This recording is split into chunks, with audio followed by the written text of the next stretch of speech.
So, everybody, welcome to this great, fun panel about video game and so on. Video game and legal issues, most things, fun thing you can do with your clothes on. We think as attorneys and developers here. So, thank you for being here. And we're going to have an open discussion here among us on the panel, first and foremost, to give you some insights from our experience and our knowledge, to share some better than this. Okay, and share our experience with you guys. And also in the end, maybe in the end of the panel, take some questions. So you would maybe do a round table. Should we do with Elio first? Present yourself for 2 minutes, who you are and what you do. Thank you, Tommy. So my name is Elio de Tullio. I'm an IP expert, a lawyer with more than 20 years experience and intellectual property attorney. I established my firm, the IP firm, the Tullio & Partners, in 2005 after years of experience in big firms. And I'm one of the experts of the European Commission on several tables, working group regarding small and medium-sized enterprises and high technology sector, how to boost the innovation in SMEs. Sure, should we? Thank you.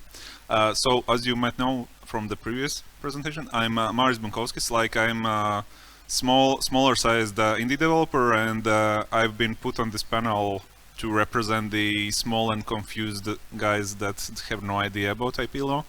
And my experience is more or less like 10 years in games industry. I started with raising funds for HTML5 game startup called Mighty Fingers. We did game engines, and for the last 6 years I've been solo freelancing game art and creating smaller sized indie games that I launched on Steam and consoles. Thank you. And then we give the word to our friend Juan in Paraguay. Please introduce yourself, Juan. Hello everyone, I'm Juan de Urraza. I'm the CEO of Posibillian Tech, an indie game studio from Paraguay in the heart of South America. The studio was founded 6 years ago. Currently we have 23 employees. We are developing mobile games and we specialize in location-based games. And I hope we will share a lot of insight in this panel. Thank you, Sean. And then over to Marina. Yeah, hi guys. Thank you so much. My name is Marina. I'm actually from BoomHits. I'm working as a business developer and strategic partnership relationship manager.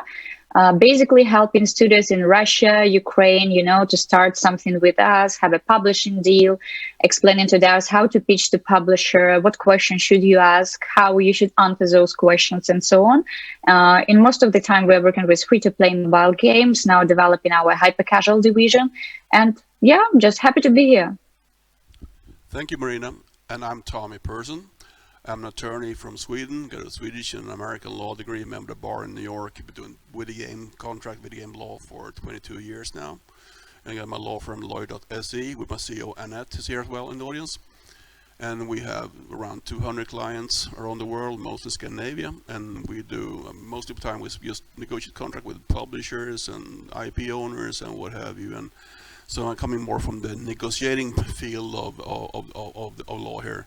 So with these great people on this panel here, I'm going to give you some insights and our experience from the topic of today's talk here, and so about legislation, game development, and publishing.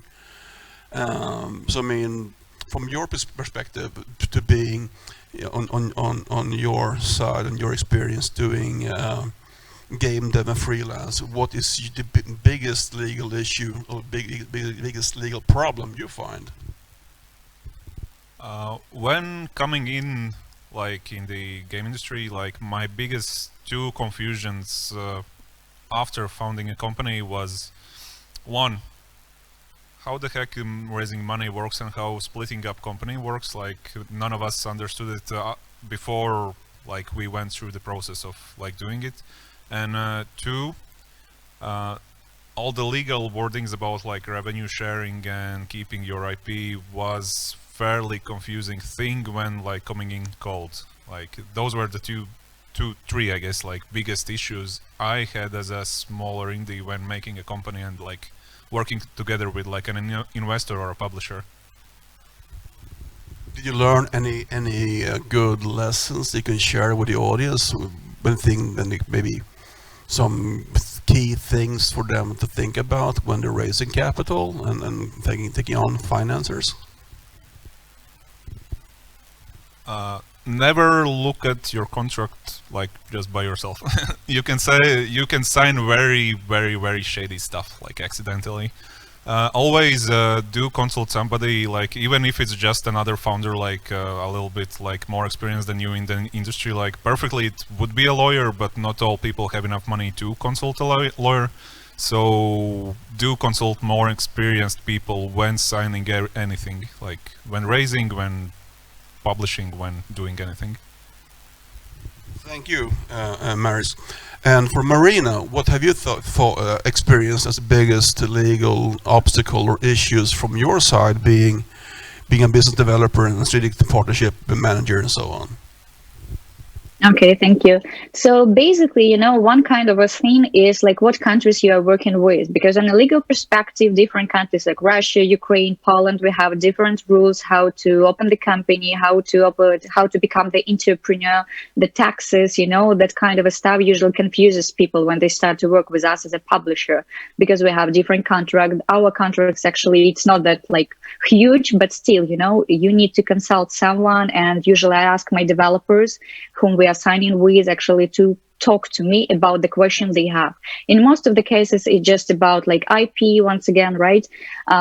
It's about like taxes, it's about royalties, and how to declare everything, how to provide that kind of a stuff. Because in some contracts, for example, different publishers, they have different wording about what is it a prototype, So basically, I'm asking developers myself to ask me questions as much as they can for us to have that the mutual understanding about everything. And if you have a question, just discuss it with me, and I'll go to my lawyers, to the company itself, and we are going to help you with it. Because in my task, the main activity is to make the developer happy and the company happy, to be the mediator between both. Sometimes developers want something that we can't, for example, give to them, and the same with the company. So in most of the cases, the biggest issue here is just about, people do not understand the legal stuff, how, for example, international relation works between Poland and Ukraine, Poland and Russia. Do you need to pay anything additionally when you're, for example, receiving money or something like this? People just have the lack of knowledge, and it's okay. So basically, I'm here to help them, to understand, and our lawyers, auditors, and everyone else. Do you have different lawyers for different countries, different startups?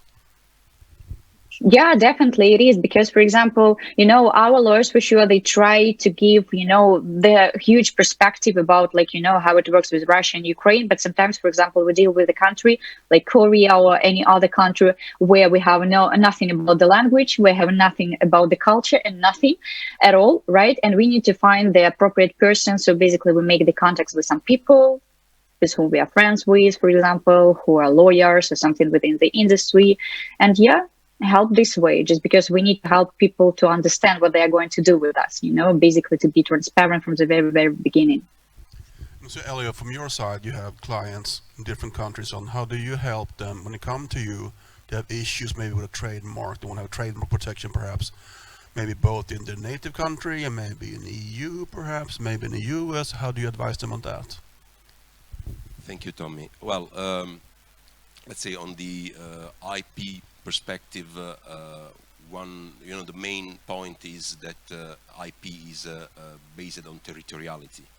So apart from the example of the region, European Union, you can have different procedures in different countries, different offices, and so you have to start your strategy in a very accurate way. Usually, the best is to have a point of point of control of innovation in the country of origin, because from the country of origin you can use priority rights, you can extend the protection of patent, trademark, design worldwide using the Paris Convention. but generally speaking, I would say that the important is that game developer or even a creator who like to protect its own creative work worldwide should have one point of contact and then a radial, let's say, strategy with operative points in some single national, local markets where it would like to export and to promote the products. So this is generally speaking. Then, of course, it's also a way to find a good and cost-effective value for money strategy, because for independent producer this is an issue. So if the client comes to you, you can help and then direct them through you to get the trademarks in different countries and different regions and so on, right? Yes, of course, yes. We have a network in all the countries of the world. We can register trademarks in Macau or in Argentina, everywhere. Of course, we have a specialization on China and Southeast Asia.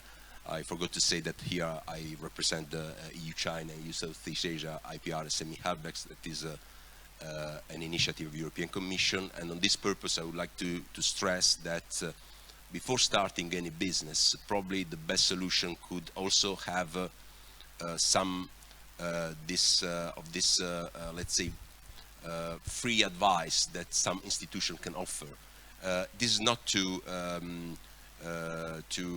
avoid the consultancy of lawyer, but in order to be aware about what to ask to lawyers.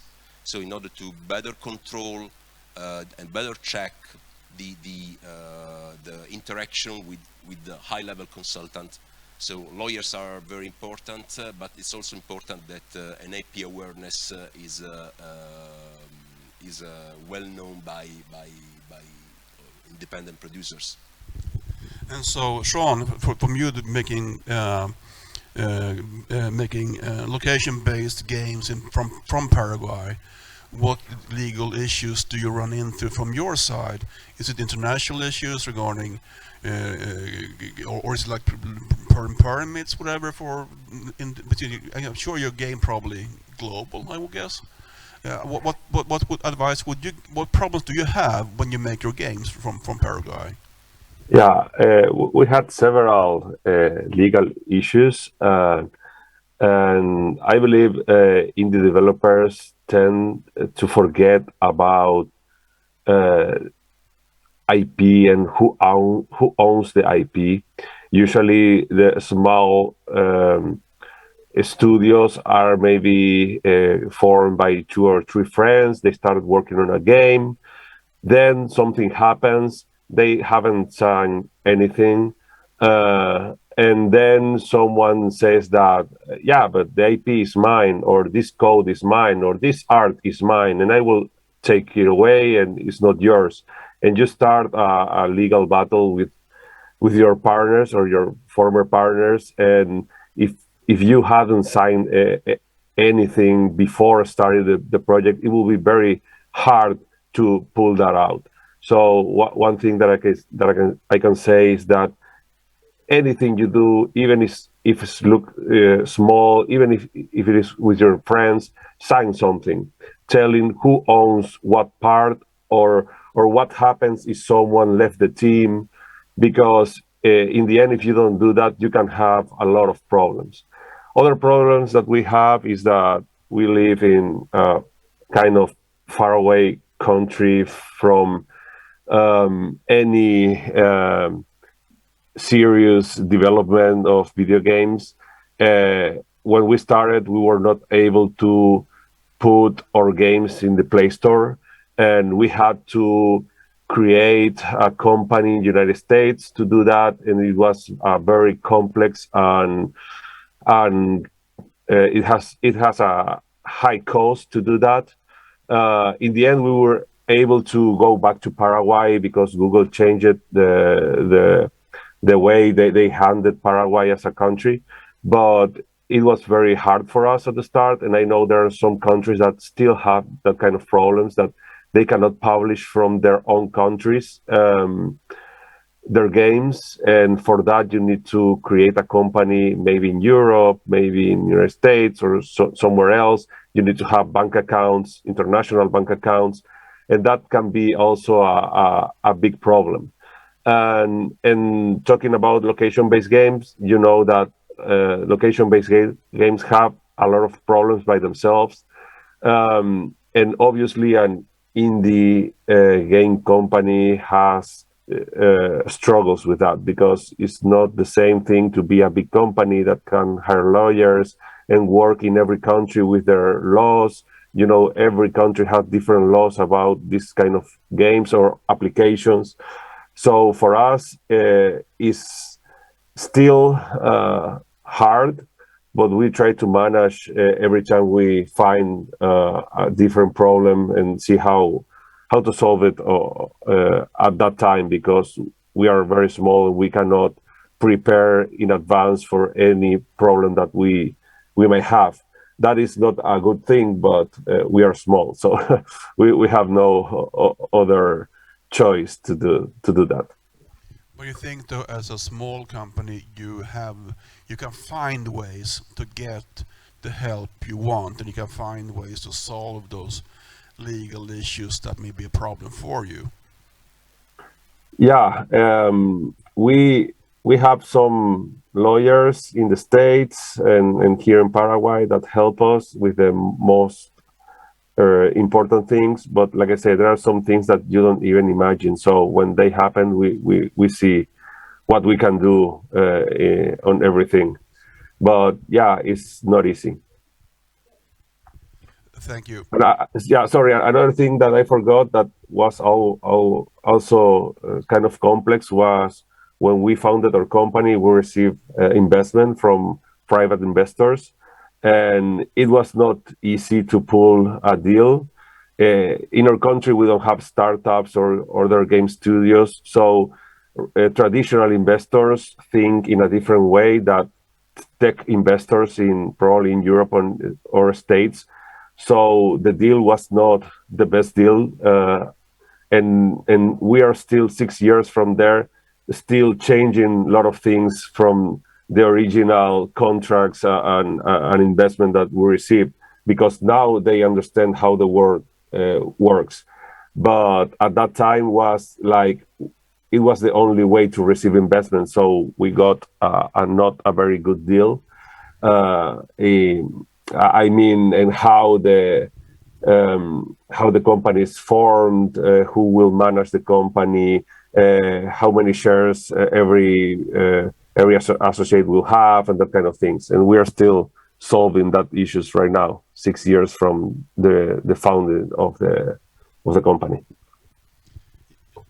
Well, just listening to this speech, I was wondering, and I would like to add that in a great number of cases, problem ownership of IP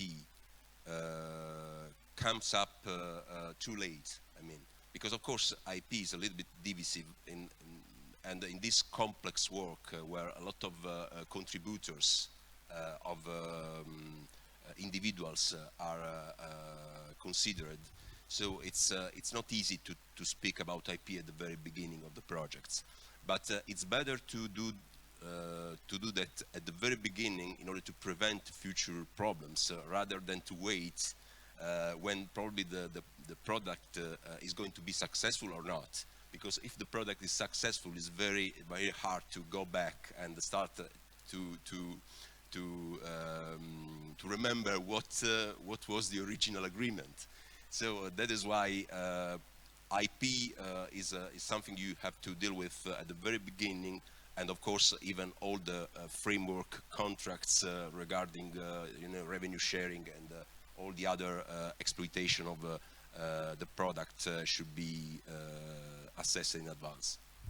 And for you, Marius, as me raise capital, did you raise the same problem as Juan had with investors tend to take a lot of big bite of a company? Did you also have investors both locally and internationally?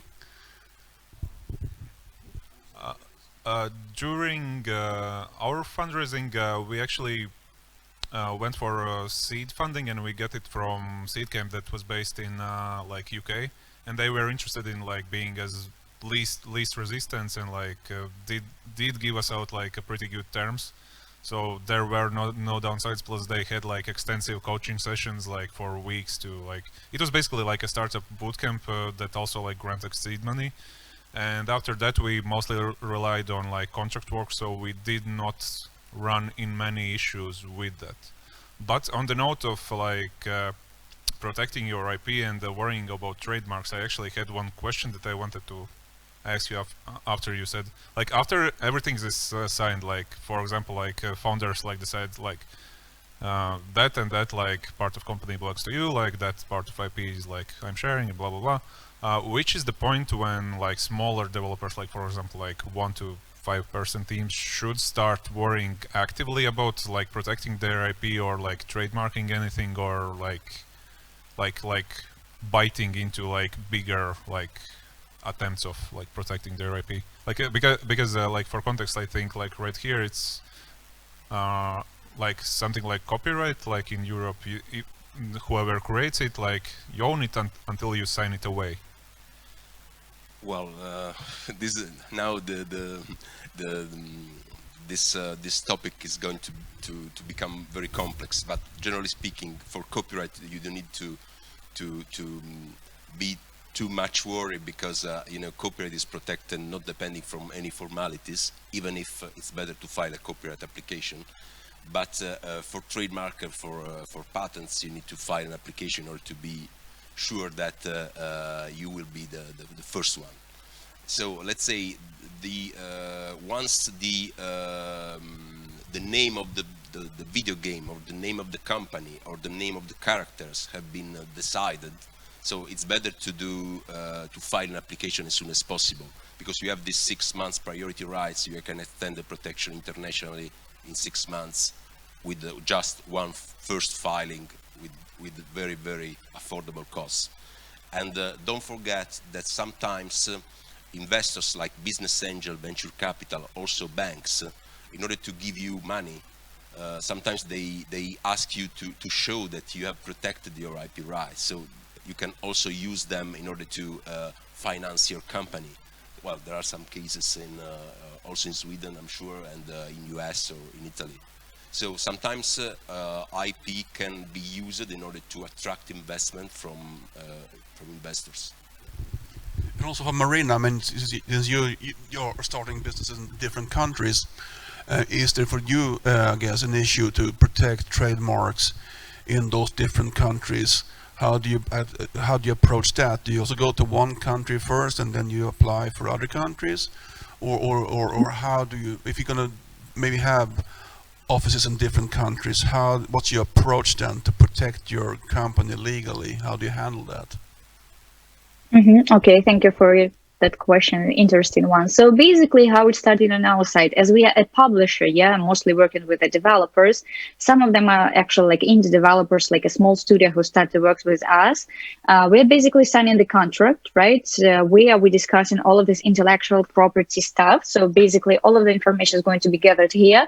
So all of the warranties and everything, trademarks, copyrights, and trade secret and whatever is going to be implemented here. So all of the information is going to be here for sure. If you're talking about launching a game, usually it starts as a hyper-casual mobile publisher on our side right now. Usually it starts with the US. So basically it started with US, but we have kind of another problem, right? As a publisher, when developers starting to create a game, for example, they decided to make a game about the desperate housewife, doesn't matter, right? That already is a trademark. So we cannot actually, as a company, we cannot afford doing that, right? So on our side, problems goes vice versa, from a developer to us, right? Not from us to developers. So in this case, how it happens, usually we consult our lawyers about, can we use this character? Can we use this? Or can we use that? Or can we do this? And most of the time come to developer with an answer, can we do this or not? So with all of the explanations why we can't do it, for example, with the esports or whatever it's going to be, right? The main characters, everybody's famous. If you're talking about the offices in different countries, for now we have only one office in Poland, in Gdansk, so we are not facing that issue for now. But yeah, later we'll see how we are going to handle that. No, not sure for now. Yeah, I mean, it's complex to this industry, right? I mean, so many issues to handle and so many things to be aware about. I mean, where do you start? Do you start with IP? Do you start with investors? Will the investor demand you have the IP first? Or, I mean, what comes first, the egg or the hen? I mean, do you need to have an IP secured first and let the investor, get the investor first, have money to file for IP protection and so on? I mean, for your case here, Marius, did you apply for trademark protection first and then approach the investors, or the other way around? I did the thing that most small indies do. I didn't even bother thinking about it.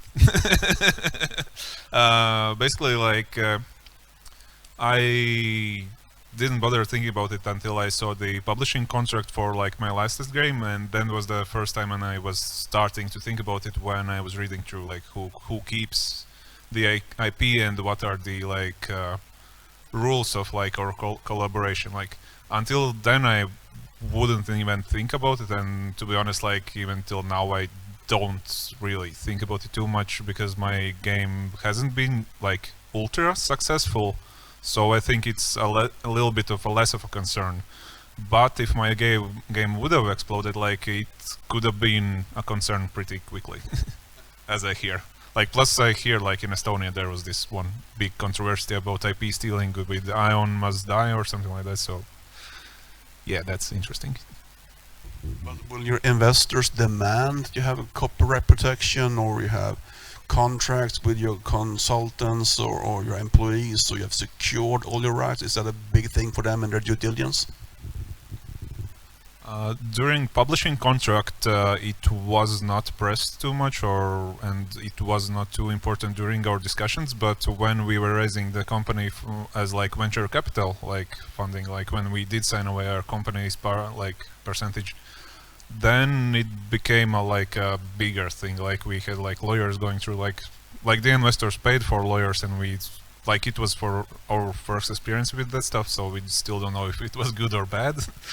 But it did become a bigger thing when you are signing away like parts of your like company or like IP. Like, with the publishing contracts, it's less common to sign away your IP, as far as I know. Yeah, and that is, so IP is a big thing here, and you can make sure you have your IPs in orders. You either own them or you have given them away, but make sure it's under your control. You have done it correctly. And for other legal issues, I mean, say for you, Juan, when you're doing the location-based games, how do you handle what if your players falls and break their arms or break their legs or get run over by a car in traffic, but they get a phone in front of them and gonna catch something in your game? How do you handle that? Yeah, in general, we don't handle. But I know one of our games has a control, and if you're moving too fast, we assume that you're in a car and we block the game. We do some small things like that. But it's impossible to control every aspect of the game and what people will do with it. So you need to have a good disclaimer and try to get rid of the responsibility if people is not responsible by themselves. I know that it's not easy, and there are some countries where that is pretty hard. But as a small company, we are not able to tackle that issue in a very big way. Like I said, we do some controls to avoid people drive and play and that kind of stuff, but not pretty much more than that. And on the previous topic that you were talking, I can share that in a few years ago, we received a proposal for a kind of a mix of publisher and investor, and they were asking own the IP of our game at the time for like 20 years if we signed that deal.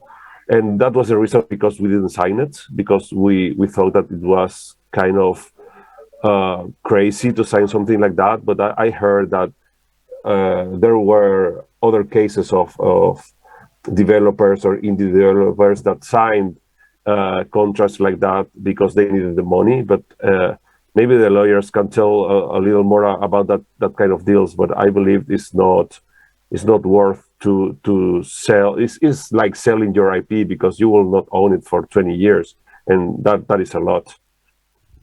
Yeah, Elio, from your side here, do you think the company give away their IPs too easily, or do they license the IPs too long? Should they be more protective? Do they understand the value of IP? Well, usually the license is the best way to authorize the use of IP without losing the ownership. So let's say it's the best way to control your IP, even because you don't know what are the story, what will be the story of your company. And somehow it happens that somebody is going to carry out a due diligence, and then you have to put all papers in the right position, because otherwise he will not be interested in purchasing your company or in dealing with any kind of negotiation or starting negotiation, etc. So let's say that depending on the level of control on IP, you can license, you can assign, you can also enter into a joint venture. But in any case, you can't forgo the IP, and sometimes the simple fact that you have used the IP doesn't guarantee you and your potential investor, assignee, or all the others that would like to get or to start business with you. And how can you help your clients to do different? What can they do and can't they do? If they have an issue, can I do this, or am I too close to that game? I mean, how can I different my game and my character and my look and feel from being too close to Minecraft? How do you help them with that?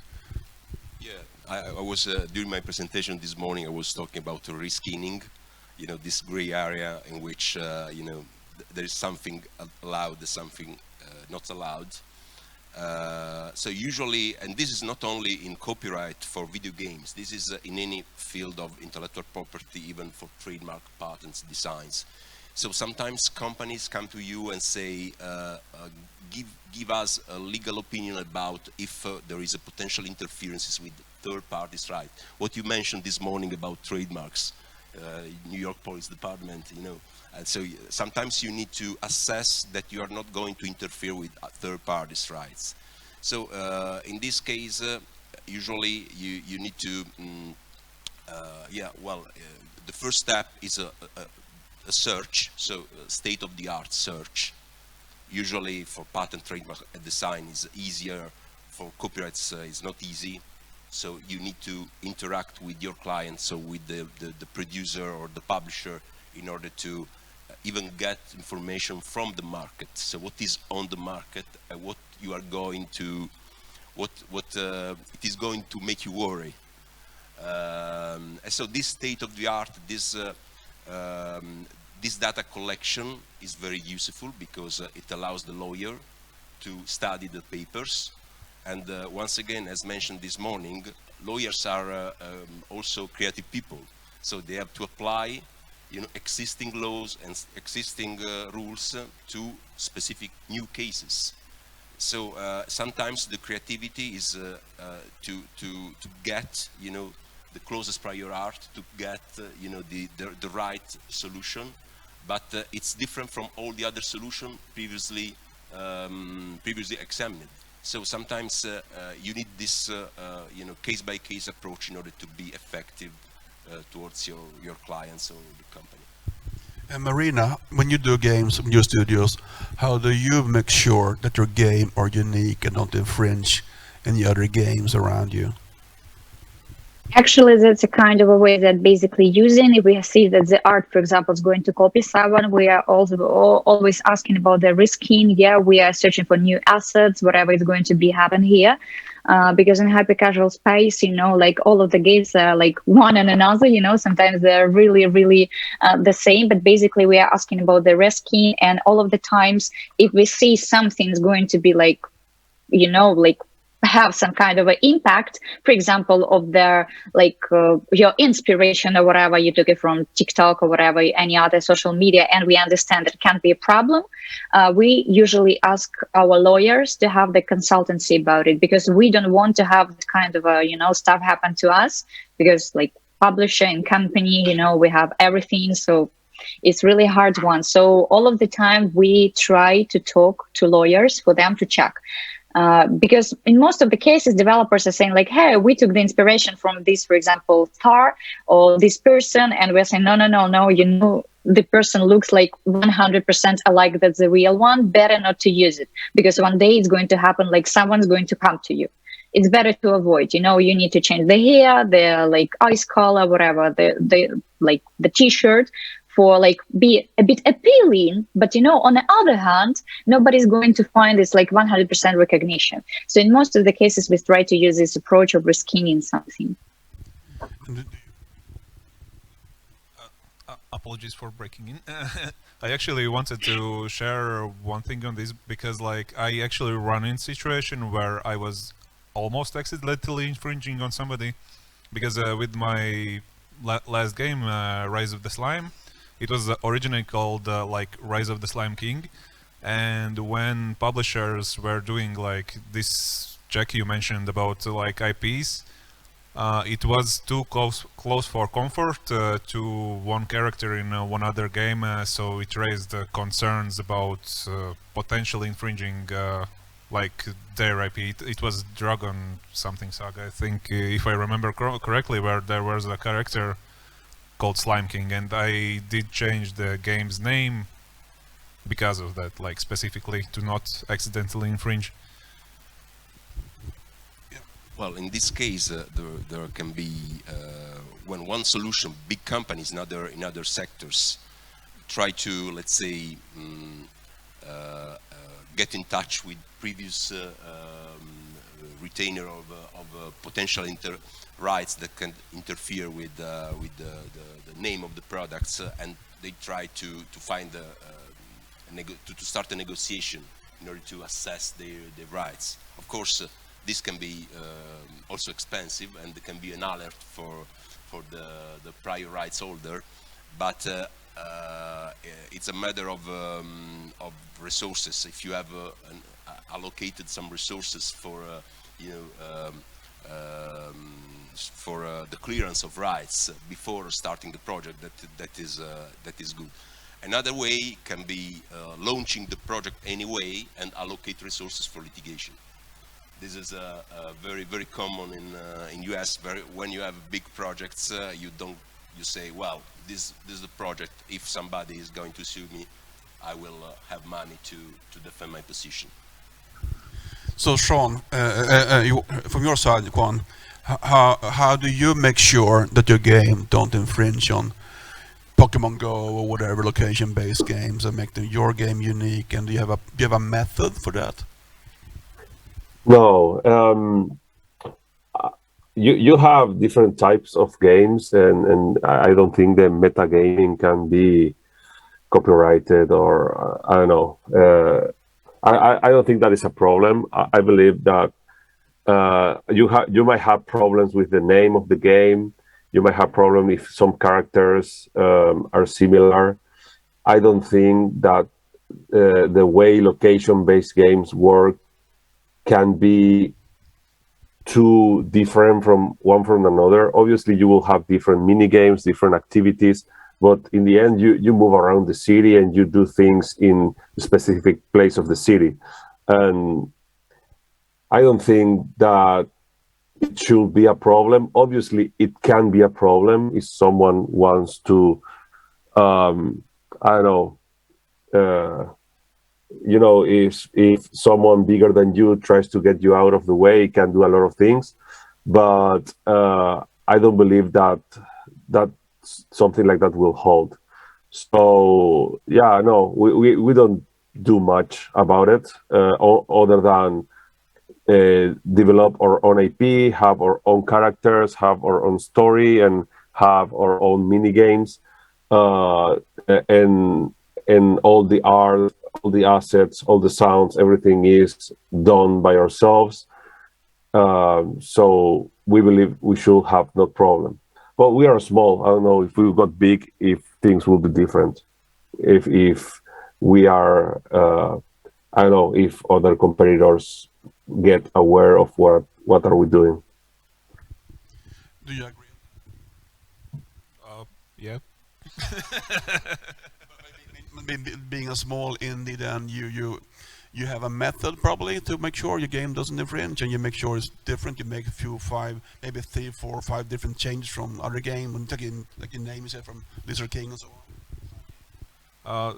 Yeah, well, basically as a small indie though, you're basically limited by your resources, so your help is like do a quick Google and hope for the best. And once like some problems come out, or if you're in like working together with a publisher or somebody with money, then do all the work that can like potentially alleviate like futures problems. But until then, maybe it's a dumb thing to do, but I don't think it's possible for indies to care too much about that, like especially if you're just starting out or like super small team.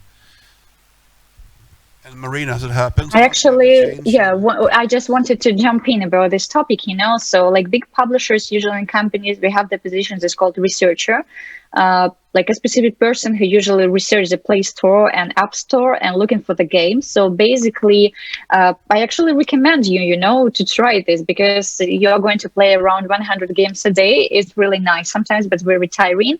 But still, you're going to understand what's happening on the market, because every day we have like 100 games released, right?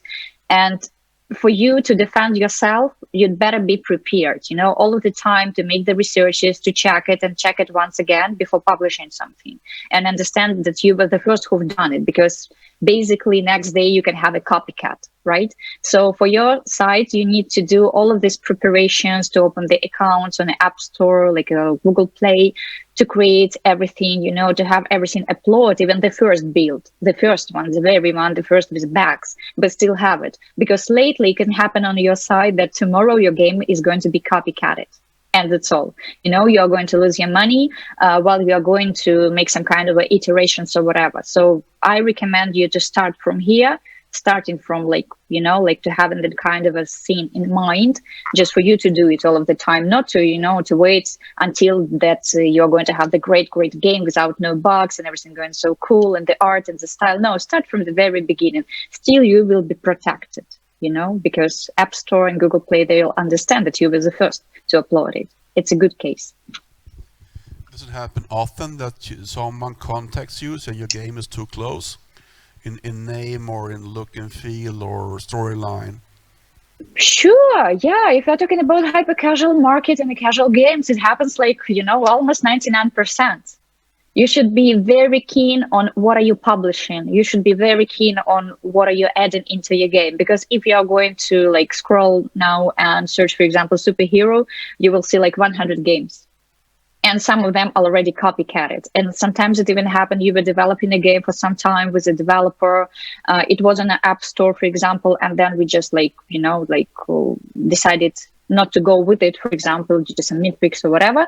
And then in 2 weeks, you see the game, the same, it's just alike, and that's all. So, it's really hard in that kind of a business to understand, who is going to copy you and when. Especially in our place, it's like one day to copy, especially when you have like a huge publisher with resources, Unity developers and everything. So it's really hard, you need to be keen on all the stuff, on the top of the scenes and every day and look at the charts and how is it happening here. So Juan, do you mean where do you draw the line between to be inspired by somebody and copying somebody? Do you have like a feel for it? You can do it. We can do this. This is okay, or do you how do you do make sure that your game is not too close to someone else? Yeah, we always worked with very unique mechanics, so we were sure that we are not near of any other game, and that also gave us some protection, and that is what I don't like that much working on hyper casual or other games that are really easy to copy. In our case, Factions, or first game, was made in 4 years, so it was a big project for a small team, and it was a mix of location-based games and MOBA. And there were no other games like that at the time, and I believe there still are not other games like that in the location-based space. So if someone wanted to copy our game, it should be difficult because it has a lot of backend, it has a lot of stuff. So we knew that we had some time, even if someone wanted to copy us, to show that we were the first. And on the other side, we always try to put some mechanics that are very unique. So currently, our second game is a crypto game, a location-based crypto game, and I believe is one of, if not the first and the only one on the space. And now we are doing romantic location-based games that I believe that also there's no other game like ours and has some other very cool and new stuff on it.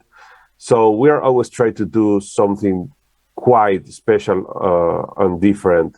We are just not doing typical games. But I understand that that's not the case for a lot of indie developers who wants to work on the hyper casual or I don't know platforms or other type of games that might look pretty close to existing games. But on our side, we are not worried about that. So Elio, from your side here, I mean, if people doing games are kind of narrow, kind of close to other games or close to other products, how do you advise them to not to get sued? Well, this morning I presented a case in China in which one company sued another, saying that there were 37 points of similarities between the two video games. So sometimes the jurisprudence draw the threshold and what can be in the scope of a possible infringement of copyrights and what is out. And in this case, the only preventive activity is to receive a legal opinion. This is the only way. But let's say, generally speaking, copyright infringement and copyright litigation is quite rare because you need to have very good cards in your hands in order to challenge somebody else's project, while, as you mentioned, trademark infringement is very easy. Because now the number, if you see this phenomena from a macro point of view, the number of names is getting over. So there is a proliferation of names of everything, of names of video games, names of project, names of products, and it's not easy to find space for monopolies, because don't forget that these are monopolies. So these are exclusivity rights, and if there is no more exclusivity, monopoly, IPR and trademarks in particular does not have the reason to exist. So this is why, let's say, if I can say something about trends, well, the trend will be proliferation of this kind of even small litigation, like administrative procedure of opposition to registration of trademarks. This is very easy that can happen, and of course for trademarks it's very easy to have a very good outcome in terms of avoid interferences, because the algorithms that you can use in this carrying out these trademark searches are very precise, and you can avoid potential conflicts, let's say 80%, 90%, if you want to avoid them. In copyrights is much more difficult. So do you guys agree when you're making games, getting the title what might be one of the hardest thing to do, a good title for your game? Sure, it is. It is. It takes a lot of time, to make these preparations. Like, definitely it is. And do you have a method for that as well? I mean, do you have 100 games and you do pick the 15 best, the 20 best, and then you pick between them, or do you do it internally, or do you go for someone like Elio here to help you, to advise you and not make sure your name is trademarkable and so on? It's going to be 50-50, it's going to be 50-50. It's going to depend on the situation. If, for example, we need the help and our lawyers, for example, cannot help, for sure we go to someone that is going to be external. But in most of the cases, we decide everything internally with our team. Like, we have like a huge team, a lot of people working here, like departments, like law, department, and they do all of this legislation stuff. So for us, for example, there is no sense to go to someone else. In case there will be a case, we will go. There is, nothing specific about it. But, all of this time, we try to do everything internally. Internal development, internal everything, just to be very close to product, to team, and all of the namings and everything about the law-connected questions. And do you, Elio, get sometimes approached by your clients, or can you help them, advise them if name A or name B, or should we do maybe twitch name A a little bit to make it sure? Does it happen often? Did they ask you for that? Well, yes. Well, the right way to proceed is to have a short list of names. So the communication department should liaise with the IP attorneys before selecting the name, because in most cases the names are not protectable. The proposed name are not protectable, and an IP attorney can understand this even without being paid for that. So because it's generic or it's descriptive, or doesn't have all the legal requirements that can be that are requested from the law. So then when you have this short list, you can also rate the main legal requirements of trademarks, so novelty and distinctive capacity with numbers, for instance, in order to help the decision of so you can rate from the best one to the worst one, and so the decision maker of the governance of the company can have numbers, can decide on numbers. Then it can decide also to choose the worst in terms of legal protection, but the best in terms of marketability. That's fine. But I always say awareness is better than unconsciousness. That's a good advice. Really. And also, Juan, from your part here, do you agree? I mean, when you pick your name for your games, do you also do it internally? And how do you advise? Do you have some advisor? How do you go ahead from your part? Oh, we do it internally. We sketched a lot of names. We looked in internet if there's something similar, or the first name of our first game has an awful name. It's very hard to spell. It's hard to write, and nobody finds it when we tell it. It's quite unique, so that's good. But that's the only thing good about our game. so yeah. It was not a good choice in that regard. The other game needed to change the name because it conflicted with even when it was already on beta. We needed to change it. And our new game, we don't know. We still are using a keyword, and we don't know if we will keep it or we'll change it in the end. Probably we will seek some legal counsel when we reach that stage. Thank you. I think we got like 3 or 4 minutes left here. I have a question for the moderator. So, from your perspective, what is the main legal problem indie producer can find in starting a project? I had an issue here in the winter with a client of mine. Did a game, and the two indies, they were working on the game for 1 year, and they want to be in a certain type of game, a mobile game, kind of a space game, and have some bit of mining, you were mining things on a planet, right? And they did this, and they thought they had a great game, and then the game published on Apple App Store and Google Play, February, and within 1 week, one company called them, "Your game is too close to ours," and they've been building a game without thinking about it. So they have the same close kind of measure, how you measure hype, you get your points in the game and so on, right?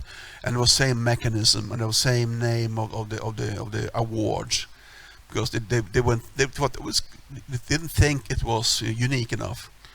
And when you get this cease and desist letter from somebody in the US, it's not fun for anybody. So we talked with them and said, "You're probably too close. You need to start over again. You know, reskin the game and change some mechanics and how you count your high scores." So from my experience, talk to somebody experienced, maybe an attorney or some senior advisor from the get-go, with your script or concept for a game. Make sure that you're not copying or cloning a game, because you can be too close, right? Even some kind of simple mobile games can be too close, and then you have a problem.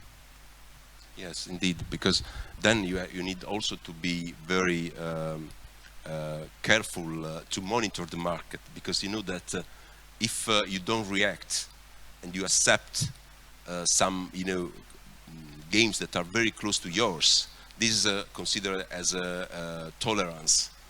So it's considered something like you don't care about somebody's copying you, and this can be an aspect that judges could raise in their decision.